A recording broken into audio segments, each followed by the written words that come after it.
Hello art students. The first step of your animal painting is the background. Mix your colors ahead of time and mix enough so you don't run out. Then you're going to get the paper itself wet with water because we're using wet into wet techniques here.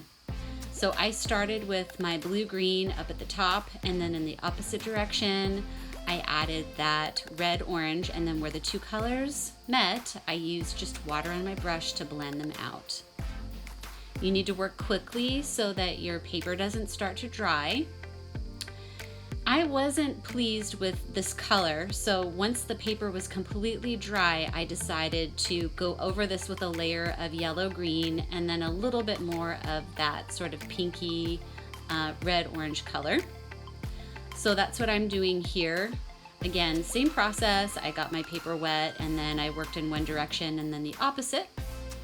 And then where the two colors meet, I blended them out. So know that you can add layers to your background. You just need to wait for the paper to completely dry so that you prevent the cauliflower effect, which I did get a little bit of here on the right because I went back in and messed with it. Okay, so now I'm gonna let this dry completely. And while it's drying, I'm gonna take a look at the reference picture that I've converted to black and white to find the values and how many values I'm going to need to make, how many dark and light versions essentially of the colors that I plan on painting my animal. So I've worked out the colors in my sketchbook, and I know that I can make them darker or lighter by adding more or less water and also making shades. So in my palette, I've mixed a lot of the base colors.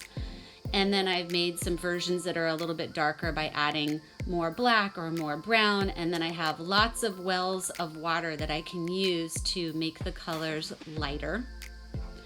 And so I'm going to start by adding in the lightest value every place I see it. This is going to feel really similar to the work that we did in our shading unit.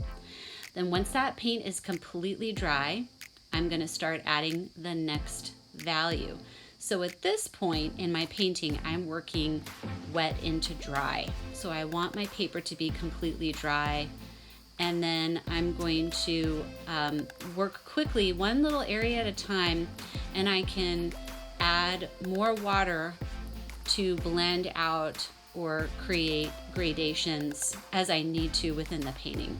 So I'm just adding the next value every place that I see it, working quickly, and then using water with the existing paint to kind of blend things out where I need to.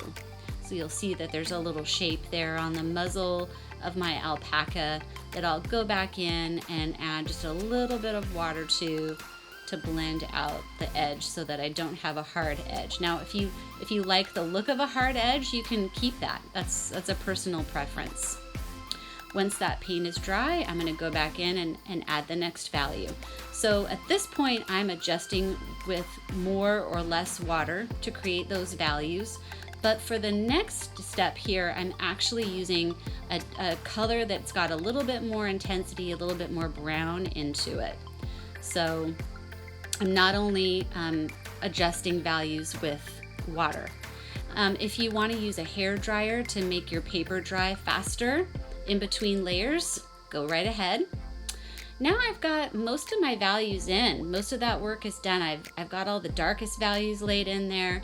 And the final step for me will be to do my lettering, which I've done here with white gel pen, and then to do the glasses and lashes with a black Sharpie. So just adding in any details with pen that were a part of my original design.